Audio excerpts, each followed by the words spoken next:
Howdy, howdy. Hello, We are hello. back. We are back. We have another episode, a special episode. They're all special to me, but we have a great episode of pioneers and builders in Jacksonville, Florida, or what we like to call PB and Jacks for short.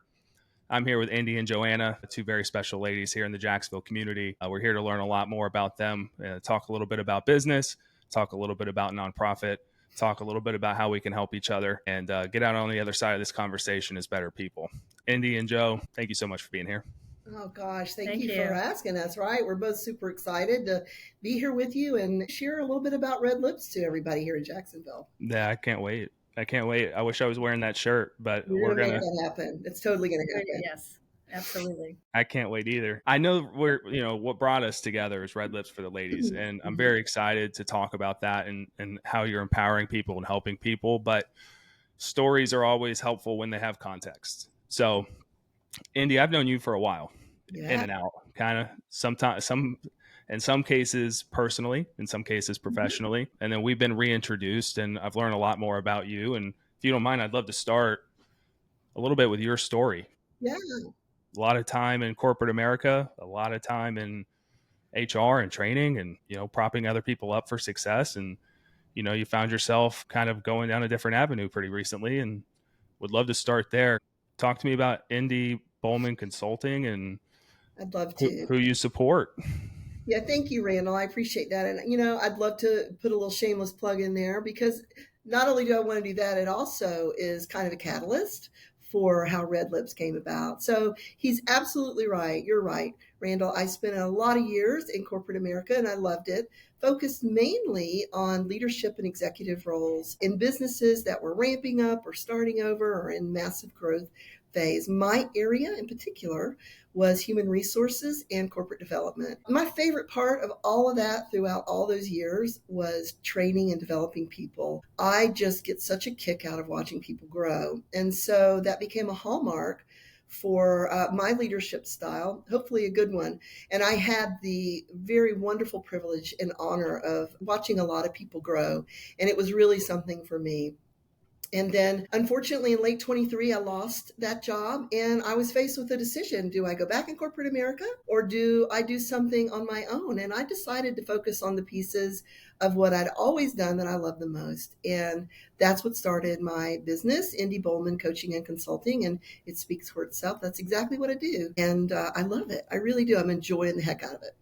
That's great. And all the years of what you were doing to get to the point where you could start your own business and serve your own clients. We've also decided, from my understanding, to put all of that knowledge on print and paper. I did. Talk about that. I did. Well, you'd think it was enough to be out trying to figure out what my next steps were going to be, but I got to tell you, I decided to write a book right in the middle of all of it. And that is exactly what I did. I just finished it. It's called Leadership Truth Bombs, What Your Team Wants You to Know But Isn't Telling You. And it is based on all the things I learned throughout my career, being on a team, building and leading teams, how they feel, how leaders feel. Really, it's focused on helping leaders understand their teams and how better to connect with them and help them develop. Just understand what they're looking for and what they want from leadership. All right. Well, congrats on it being done. My goodness. Yeah. I literally just pushed the button today on all the final changes. And it's like having a baby. It's my baby out there, and I'm waiting on it to come home. So we'll see. So this is a little like breaking news of sorts. Like It this thing is is. hot to It try. is. Okay. Are we going to turn that book into some speaking engagements where we talk about a couple of chapters here and there and really drive the insights home? We are. I've already been speaking on the subject for many years, actually, but this actual program itself, I have one based on the book that I'm already out there doing and, would love to keep doing that. It seems to be a subject people are keying into just because it's kind of funny. It's not stuffy at all, but I'm enjoying speaking on it to, audiences right now all through Florida, and I hope to continue spreading that. Okay. And I know we're going to kind of come back to that in a minute and how you use, the work of your past to help support the nonprofit work. Mm-hmm. But Joanna, from my understanding, you're in the private equity realm. Yeah. Doing great work here in the city. And I'd love to learn a little bit more about what you're doing. Yeah, sure. So I work for a private equity company and we invest in other companies in the manufacturing, industrial, infrastructure areas, and have been working here for about 6 years now. There were 8 people when I started, and now we have over 70 and several locations. So it's really taken off. I really enjoy what I'm doing. My whole career has been in administrative capacity, where I've always enjoyed and still enjoy being that right hand to the top of the company and help them execute their vision. I mean, I'm your details person. I'm the one that's going to make it happen for you, so you can go out there and make it rain, as they say. So have enjoyed that. And I've known Indy for a very long time, probably much longer than you have. And we have worked together. We have literally run marathons together. She's the one that got me into that, and have stayed friends all these years. And so when she was in the situation that she was in a couple years ago, I was one of the first people she called, and I was always checking on her. And it was a few days later, and I was just checking on her, and she said, well, I'm doing okay, but still processing everything. And I said, well, you know what? I'm wearing my red lips for you today. And if anybody knows Indy at all, she loves to wear her red lipstick when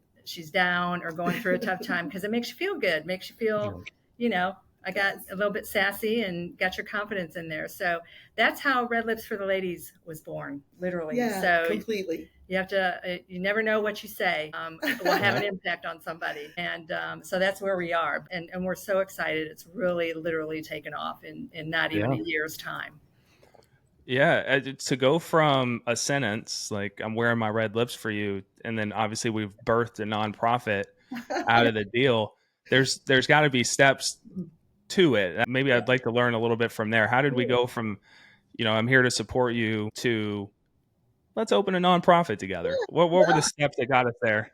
I'll jump in there, and I'll certainly, Joe, add whenever you're ready. So first of all, I want to say I'm wearing my red lipstick today because I'm feeling sassy, not because I'm sad. But she's right. Throughout my whole life, only a few people knew that when I was having a rough time, I'd put on my brightest red lipstick.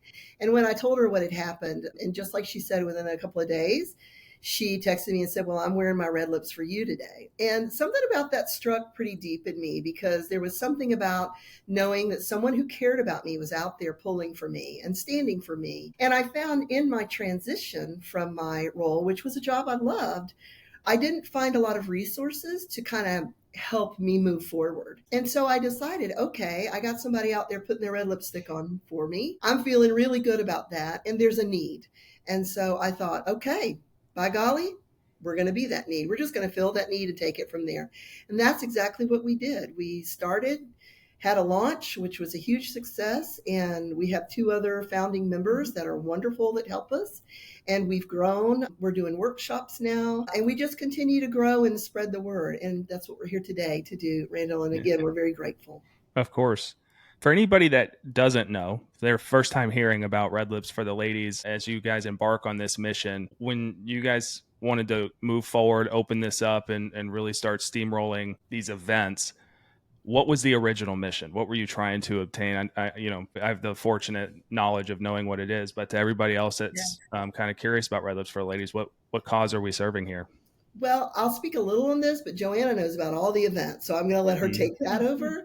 Yeah, our mission, it's pretty simple. We say we just help women boldly move forward. And that's all it is. It's a community. It's an offering of education. It's a way when women in particular, professionals, are struggling, we just kind of surround them like a big embrace of, okay, let's help, let's get you going, let's get you moving, whether that's a cup of coffee to hear them out or to forward them to our many and growing list of resources, from recruiters to people that can help with resume, to people who could open doors, or just, like I said, have that cup of coffee, even a yoga class or 2.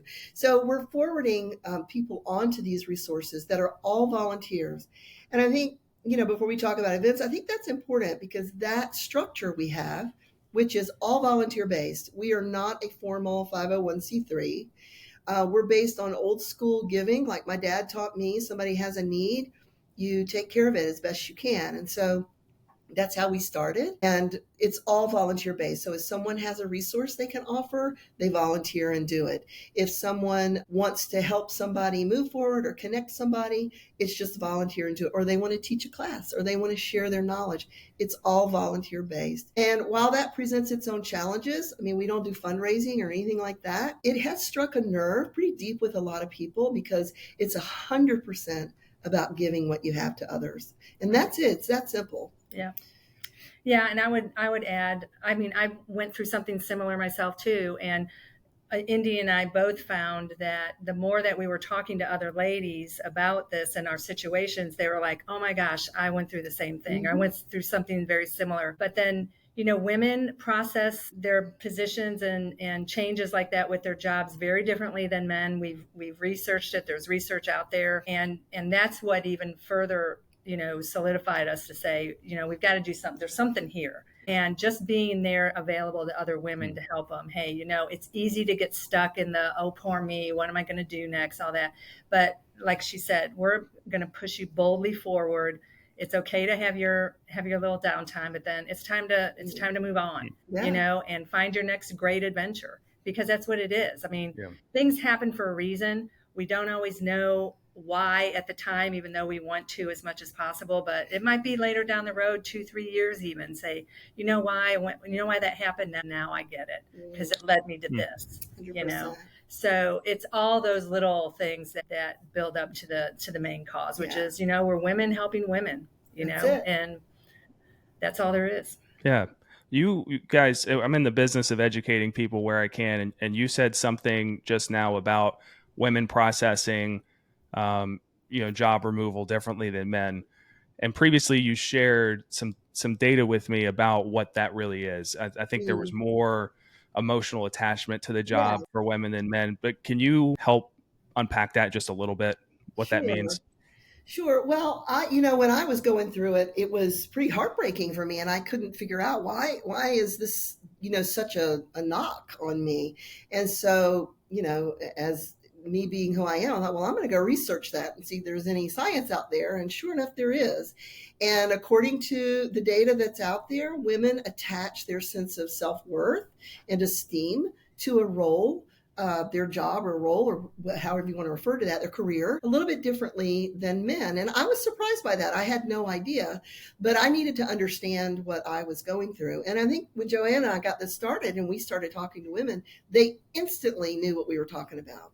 The thing is there's some embarrassment and in some cases humiliation, if not from the event, from feeling so bad after. It's like, I feel bad for feeling bad. And so it's this vicious cycle, and it can slow you down from moving forward. And so we're all about teaching them in that moment, from whether they're feeling bad or they're just in a lot of fear. How do we help them move forward with skills? Even Joanna just arranged a great workshop in the last few months on, you know, some financial moves and planning to make when you're in transition, because that's a very real fear with someone who's changing jobs. So we're helping them in a number of different ways, but we were quite surprised by the data that's out there on this subject. And I understand it completely. So it's resonated with a lot of people, and we're grateful for that. I appreciate you walking through that. I think that'll resonate with some people. And then as for the, you know, we're going based on the volunteer ecosystem here.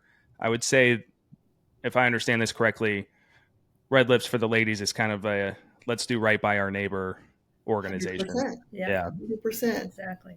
Okay. Well, let's talk about how far we've come. I guess let me start with, you have two other founding members, and so I want to make sure that they get their shine.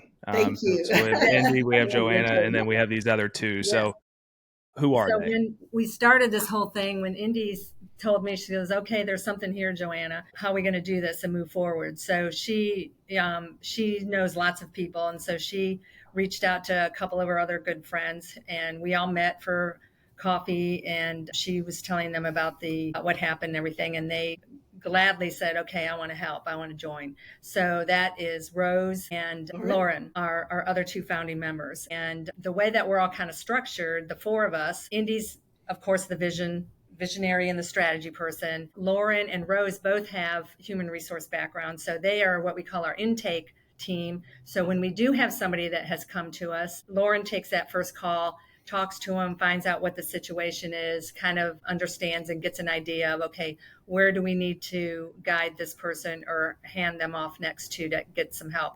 And that's where Rose comes in, and she kind of manages all of our resources, which have a growing list of, like we said earlier, everything from how to clean up your resume to practicing interviewing techniques, networking, information. What else have we done? Just about everything you could think of that would help. Yeah. If you just need to talk through something. I had coffee with one of our clients, and she was telling me sometimes when things happen, like we said, they always happen for a reason. She's in this one area of work, but she's like, I really been wanting to do this. I've asked her, I'm like, well, what do you love to do? And that's where a few of our clients have discovered, you know what, maybe this is a time I need to branch out and, do the Thelma and Louise and jump off the cliff and do it, In a good way. In a good way. Yeah. In a very good way. And so it ranges from everything, but we just listen to them and go from there. And it's just kind of guide them where they need to go. And then let them know, hey, we've got another workshop coming up, which, we do another in plug April. We do in April, which is on networking and your own personal branding. And we've got volunteers for that already. Some, people that are expert in those areas that are going to help present and do that, it's just been great. When you put that out there and you want to help people, I think genuinely, innately want to help others. I agree. Bottom line. So I think it's all in the way that you present it and how you are with that, as genuine as possible. Just give them the opportunity. It's amazing how people step up. Yeah. Because I think somewhere deep inside, we all want to, and we're kind of wired to feel good about it. Yeah. I couldn't agree more. And the other part of the structure, I'll interrupt, is me. I'm the event person. So that's what I'm good at with my administrative background. So I have that. And from the four of us, the core team, we have branched out, and we each have 2 or 3 other people in our specific areas that have volunteered to help us. So it isn't just the 4 of us now, because we are growing, and all of us have full-time jobs and our other lives, that we're living. So this is just another thing that we're adding into that. So we say, we need some help. Who can help with, organizing the event, or who can help with, more ideas, because Indy's got them, and she's got a couple people that have more ideas. Too many, some would say. Where Red Lips for the Ladies can go, and even the next year. We're not even looking out 5 years yet, but we are kind of. But yeah, she's got 2 other great ladies that are willing to help and share in that. And then we've got other people helping Rose and Lauren too, which has been great. Yeah. So we have 4 pillars, and then we have the pillars under the pillars. We do. We're all pillars. And I should say, I'd like to just real quick say thank you to Rose Hampton and Lauren McDonald. We just couldn't do it without you two. Yes. So we love you and thank you.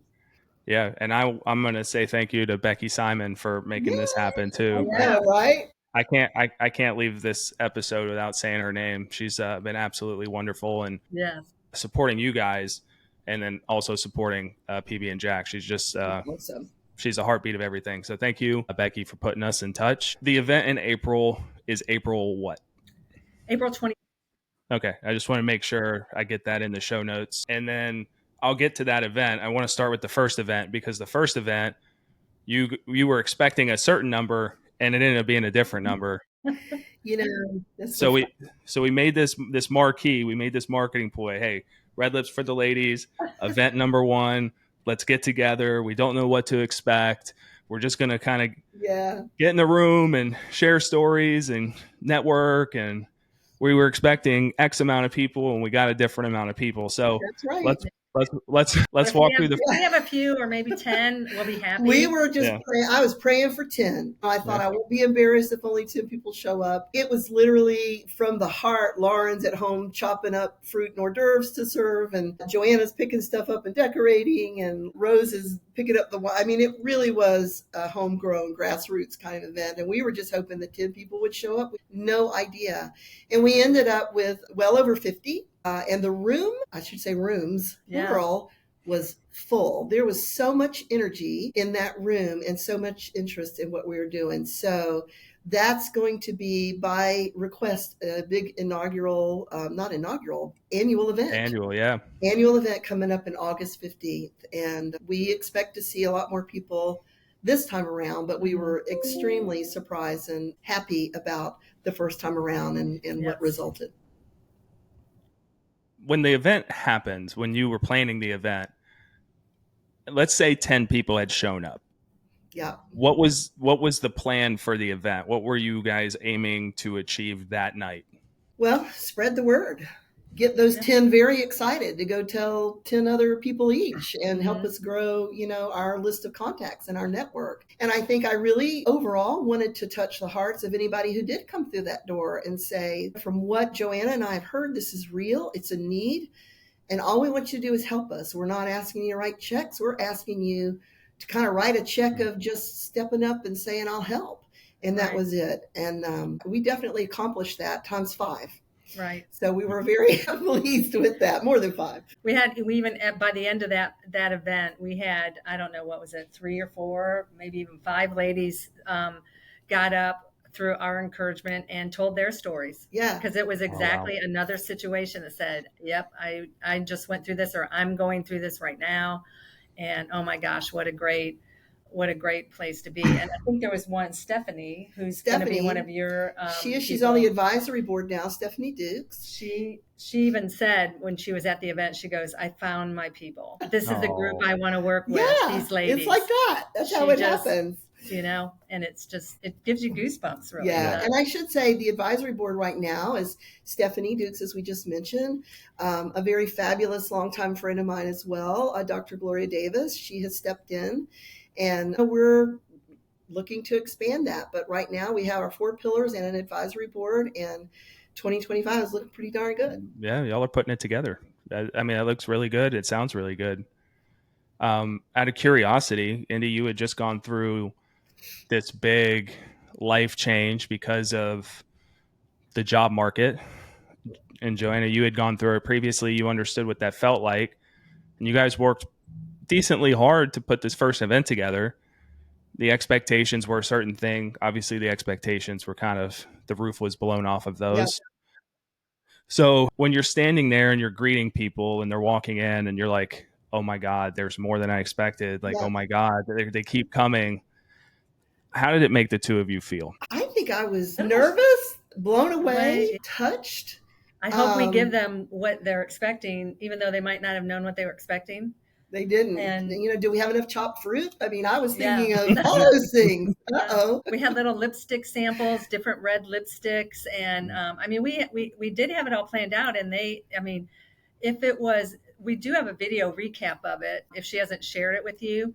But it was just all a buzz, the entire event. Mm-hmm. And people were talking, introducing each other, getting to know people that they didn't even know. I mean, it was really a great, kind of surreal. It was. And we did have enough fruit, by the way. So that's awesome. It was important. Is it fair to say that you were encouraged as well? Does that seem like a fair emotion? Oh, yes. Yeah, definitely. It validated everything Joanna and I felt way down deep in our hearts that something was needed. And it just spurred me on further, as well as her and Rose and Lauren and the other ladies that were there that wanted to step up. I think it just was like, okay, we are a community and we can help each other. And that's exactly what it did for me. It just made me want to take it to the next level and see how can we reach the most women possible and bring the most value to them, helping them move forward. And that's the track we're on now. Yeah. And the events now, I believe, are quarterly, the main events. Is that correct? Yeah, pretty much. Yeah, pretty much. Okay. I assume as this grows, if you guys get to 500 people, I think you'll probably want more events. But so right now, I think you guys are running 4 a year. We have the flagship event, the annual event, and then 3 others. And then I guess let's get into those. The one that's coming up in April. Mm-hmm. Are they different? Like, are they different styles of events, or is the premise the same? Like, we're going to network, we're going to get you in a room full of people, we're going to provide you resources, we're going to feed you fruit, we're going to feed you some strawberries. We're branching out now, Randall, from the fruit, but just so you know, it's on your mind.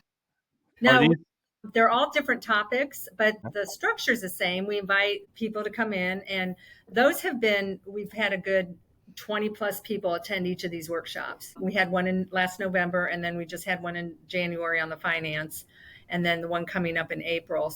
It's mostly coming in. We have our guest speaker. Sometimes they provide the materials. We put a presentation together. And what's also been great everyone has said how professional that our whole organization or our whole networking group has been. They can't believe how professional it is. So they come in. We've had people that have donated hosting an office space for the venue.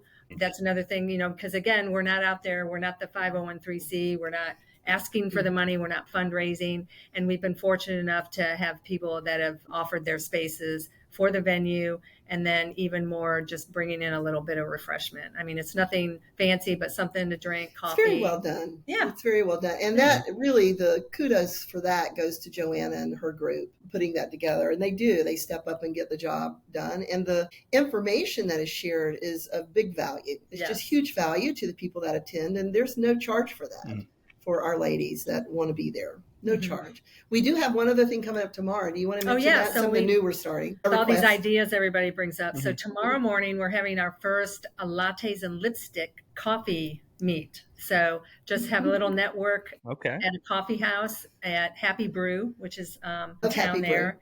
And I think we've got about 10, maybe 8 to 10 people there. Which is all we want, but that's okay if more show. And it's really just a gathering to just talk about, okay, where's everybody at? Who needs what, introduce yourself, and then get their input, because this is a result of people that were helping their request to do something more regular. They want more than only 4 times a year. Yeah. So this is our answer to part of it, and bring them all closer together, but also get their insight on how they want to see these held. So we're trying that out. They've asked us, so we're going to try it out starting tomorrow at 9 a.m. at Happy Brew on Hendricks. Are we going to try to do this monthly? Yes. If that works out. Yeah. Yes, we are. That would be great. Yeah. Well, we can see you there at 9 a.m., Randall. I'm just saying. You might. Okay. I'll bring a shirt. I guess. Well, here's my qualifying question. If I go, do I have to wear red lipstick? That's the thing I need to know. Well, don't worry. I'll bring some for you. But if you do mention you're with Red Lips for the Ladies, you're supposed to get a 10% discount. So there you go. So. All right. There you go. I will check the calendar, and if I can make it, I'll be there. So. I'll bring your shirt. Thank you. For the people, whether it's the lattes event, I say quarterly, it might not be quarterly, but the bigger events each year. Mm-hmm. Let's say we're talking to somebody right now who's watching or listening, and they're wondering, hey, am I the right person to go to an event like this? How would you, or what would you say to somebody that's like, if you're going through X, Y, or Z, maybe it's job loss, maybe it's, I can't seem to get an interview. Maybe it's something different. At what point do you think like, hey, I think that this event is right for you and I want you to come to this? Well, I mean, what I would say, and Joe, please add to this, if you're even asking that question, you should show up. Mm-hmm. And if you don't want to show up, you should reach out. And it's info@redlipsfortheladies.org. That's the email address. So I would just say, take that step. It's a win-win. There's information, there's people, there's potential education, if you wanted to come to those. And if you know someone that's going through that, refer them to us. So the first thing is show up and then find out if it's for you. And that would be step number 1. And then ask around, get more information about us, which you can do. We've got a page on LinkedIn. We have a page on Facebook. We're building out a web page now, but that's how you can find us. And again, that's info@redlipsfortheladies.org.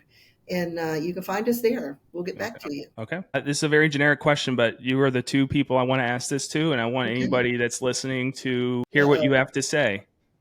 How important is it to have a network? Woo, you want to go first? Boy, can I ever speak to that? I'm going to let Joe go first. Absolutely vital. Absolutely vital. And especially if somebody is going through any kind of a career transition, the more people you know and you spread out your net and cast your net, because you talk to one person who's going to mention somebody else. Oh, I know somebody I just met. She does events. She'd be great at this. Here's her number. You just it's that easy. It really is. And I would just add to that, say it is key. It's critical. Whether you're job searching or not, you will be one day. You might want to move up or move on. So regardless of the circumstance, having that network that you are actively engaged in is huge. I was just coaching someone recently, and he said, I'm kind of shy. I'm timid. I don't do much on LinkedIn. I'm a little nervous about doing it. And I said, oh my goodness, do it anyway. Yeah. You have got to establish yourself out there and put some energy around that. And it's just so important. I mean, from friendships formed to connections of connections. Yeah. There's just no reason not to expand that network. And I would recommend everybody do that, expand it in some way every week, some way. For those who hear the term networking and they think like, I'm going to go to a happy hour and I'm going to hand out business cards, and you can. But, to me, the real value in networking is being able to deliver some value for somebody. Mm-hmm. And then ideally somebody has an opportunity to provide value back to you, and create a long lasting, forever relationship.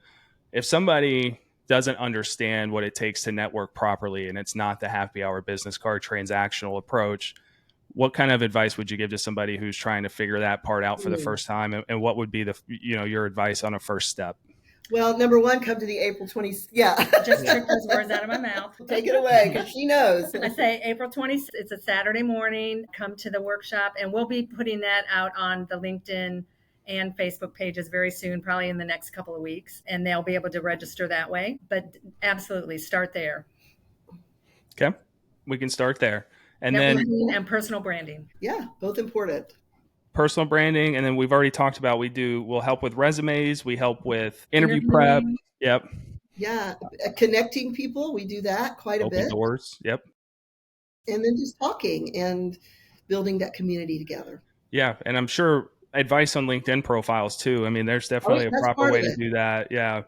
Huge part of personal branding is that LinkedIn profile. In fact, Joanna knows I just had lunch with the lady that's going to be leading that portion of the workshop, and she was talking to me all about personal branding, and she's actually a very high-end recruiter as well. And she says, I'm not sure quite how to deliver this. I said, well, you tell them what you look for when you're out, looking for candidates. And then she understood immediately and just has some incredible advice to help people with that. Right. And we're hoping you'll join us, Randall, at some point, because I know you have a lot to offer too. So you get a call from me on that. Just so you know. I'll be there on April 26th. Perfect. I'll be there. I know I told you this, Indy, and I'll say it publicly so that people can hold me accountable. But I'm a headhunter by trade. Everything that you guys are doing is my world. That's my life I live. So I'm formally giving away my services to anybody and everybody that's associated with Red Lips for the Ladies, from resume prep to LinkedIn profile prep to interview prep, 100% free. So, good. Thank you. 100%. Well, you heard it here, everybody. Yes. You heard it too, right? Okay. Yes. Yep. So I will be there. I'll be there April 20th. I'll formally announce it to everybody there too. Thank you so much. Oh, of course. I love what you're doing. Thank you. Because I'm in this space, I unfortunately talk to people every day that lose their jobs. It's just not a day that goes by I don't talk to somebody that has to put the green banner up on their profile. And so the worst part is, I just lost my job. And in some cases, to what we've talked about already, I've lost my identity because of it. In every case, I've lost my income, and I'm alone. Yeah. And so for you to create this atmosphere for people to come together and be like, okay, first off, I'm not alone. And secondly, being here puts me one step closer to reimagining employment. I mean, it's really hard for me not to support that. Yeah, well, thank you. And, one thing you're talking about how people, they feel alone, and what happens, and I understand every one of those feelings all too well. I know 100% how that feels. But what happens, that gets in your spirit a little bit, and you're trying to look for a job and put your best foot forward to a potential employer, but you feel beat down. And we're trying to bridge that to help people overcome that as quickly as they can, feel what they got to feel, negotiate and navigate all that.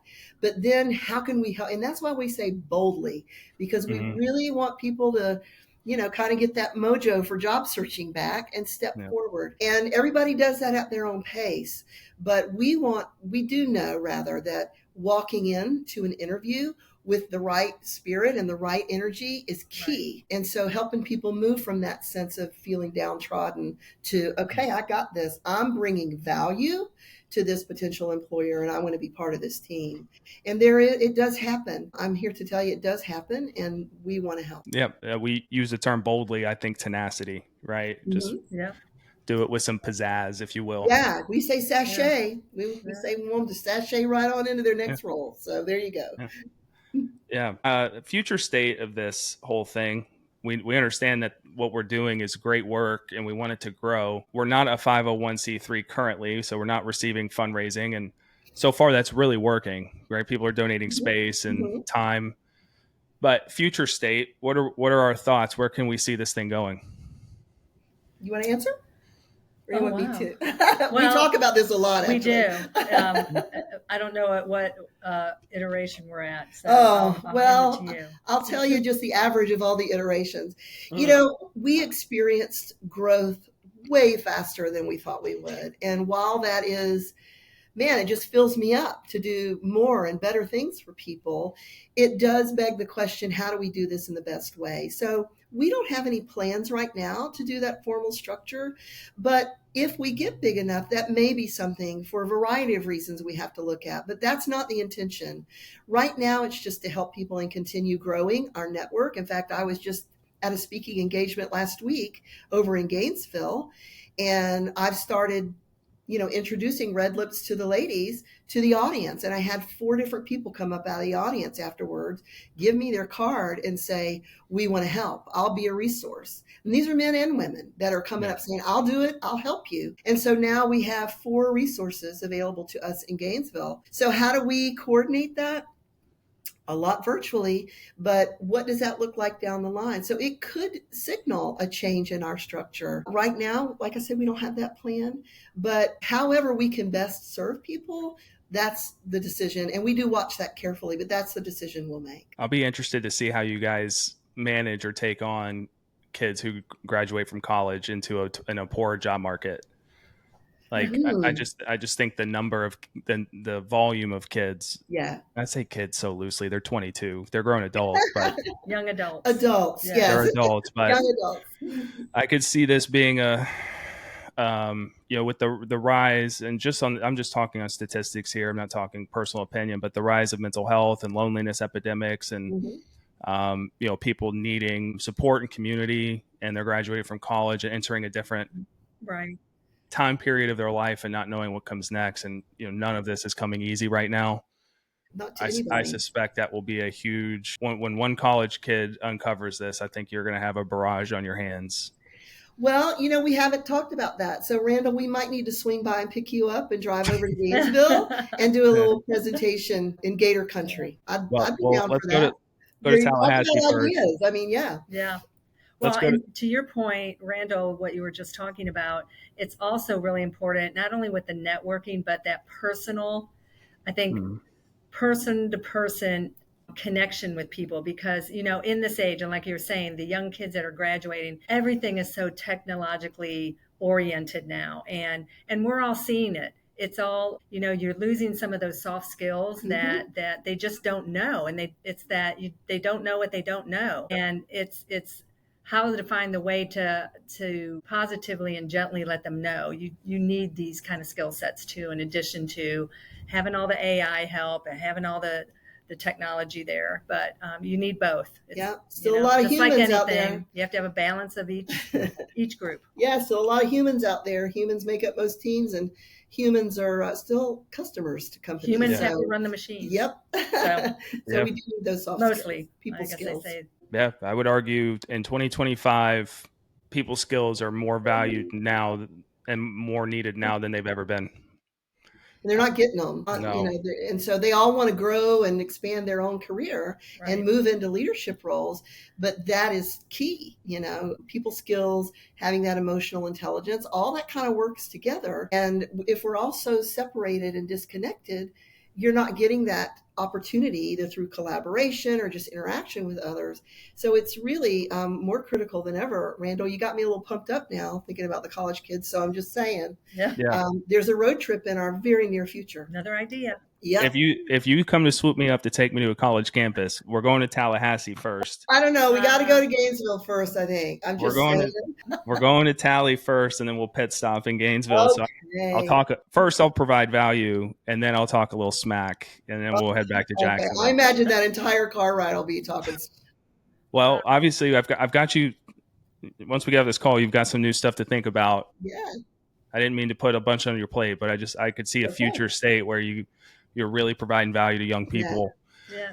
So let's call to action here. Let's get some people involved. Let's stir it up. Let's shake the trees. I like shaking the trees. What can we do? What can I do? What can the city do? What can the great people in our networks do? How can we make this thing bigger and better, and how can we grow it? You want to start? Well, go to our LinkedIn page, our Facebook page, check out our posts. If you go back, we'll probably start reposting our original videos too. That's what we did that led up to the inaugural event. We did little video clips of here's what Red Lips for Ladies is all about. Here's how we started. Here's our little clips of things. And it was those nice little teasers. We'll probably be doing those again and even adding some new ones in there, but check us out there. You'll get to know us pretty quickly there. Again, you can email us at redlipsfortheladies.org, and we'll respond. We're good about responding pretty quickly. And come to Lattes and Lipsticks tomorrow morning. Yeah, absolutely. And the workshop April 26th. I like that. And we can't offer that tax break. But I think giving is more important than that. I don't think I said this. I hope not anyway. But I do want to say it now. I do think we are divinely wired to feel good about helping other people. I think there's a reason we feel good after we do an act of charity. And this is one that's very easy to do. And it's very easy to quickly see the impact and the difference that you make in somebody's life. And that's how my dad taught me. If somebody needs something, like I said, you feel the need. There doesn't have to be a lot of complication in it. And so that's how we're structured right now. And I would just encourage people, plug in, look us up, find out, reach out, join one of these workshops. And if you have the wherewithal to sponsor a meeting or a workshop, in fact, whether that's bringing the chopped fruit or the beanie weenies, or whether it's giving us the conference room to use, we do need all of that. And it's not expensive. It's not hard to do. But goodness, what a difference it makes for those groups of professional, talented, wonderful women rock stars who just need somebody to say, you know what, I care. And how can we help you? It's a wonderful thing to do. I promise you it's making differences in the lives of women that we see all the time. And we would just like to do more of it, but we do need your help. So a variety of different ways, plugging in, showing up, sending people to us, you coming to us if you need help. And certainly if your company has a room you can offer for us to have a conference in or a workshop in, or you can help us with donating or supplying the refreshments and hors d'oeuvres. And we do have a great need to help sponsor our big event in August. So reach out and we will definitely hook you up with how to help us best. We'd love that. That's all wonderful. I think what I'm most looking forward to, selfishly, is seeing the first person to come in without needing a job, like actually needing a job, and getting resume services or getting doors open for them or having their LinkedIn looked over. Once we get them, not just a new job, but like a career path, like a new outlook on life. And then they become like the ultimate, like, plant the flag champion for what you guys are doing. I think it's going to get ridiculous. How many have we helped already? I just don't even know. We've already seen that in women that come to us. Like Joanna was saying, some of them decide, I've always wanted to do this other thing. And they get enough, empowerment in them and enough excitement that they think, okay, I'm going to go do that. And that may be a case we don't directly help them find a job, but we prepare them to help go out and find, again, what's in their spirit when they're out looking. And we want to lift them up and, make them feel, I've got this. I'm on fire to go make this happen. And we're already seeing that happen. If you have success stories now, and that's fantastic if you do, I would start sharing those case studies on the Red Lips LinkedIn page immediately. Get those stories out. That's the easiest way to spread the word, to show that everything you're doing is working. And then send me the video, like the first video recap of the first event. Sure. I'll post a couple of things from the PB and Jack's LinkedIn page as well. Let's just, let's get some excitement around it. Awesome. Let's do it. Thank you so much. And I'm sure people are equally excited to see you with your red lipstick on and your t-shirt on April 26th. Everybody got that? Okay. Yes. We'll talk about the red lipstick, but we'll definitely have a shirt. We'll definitely do the shirt. Yeah. Fair enough. I miss? I don't think you missed anything. That's it. Thank you. I hope you didn't miss our gratitude either for having us on today, Randall. We're just, it's real simple. There's no hidden agenda here. Mm-mm. My heart was broken. I couldn't find the group that I felt I needed to help me move forward. And my friend here did, a longtime friend, actually, with just a simple gesture. And so we decided together with Rose Hampton and Laura McDonald, this is a thing. And, let's do it. Let's make this happen. And we have, and we want to keep it going. But we need everybody's help and look forward to that. Yeah. All right. Well, I speak for everybody in Jacksonville, for everybody that's excited and listens to this podcast. The gratitude's returned. I think anybody that's doing great work and uplifting others deserves the highest praise. And so for the two of you, I'd like to end this conversation by saying thank you for what you do. Thank you. Thank Randall. you. Thank you. It's our pleasure. Thank you. Yeah, big boldly. All right, ladies. Well, thank you. Thank you, I Randall. hope you'll have a great one. You great too. Talking. Thanks. Thank you.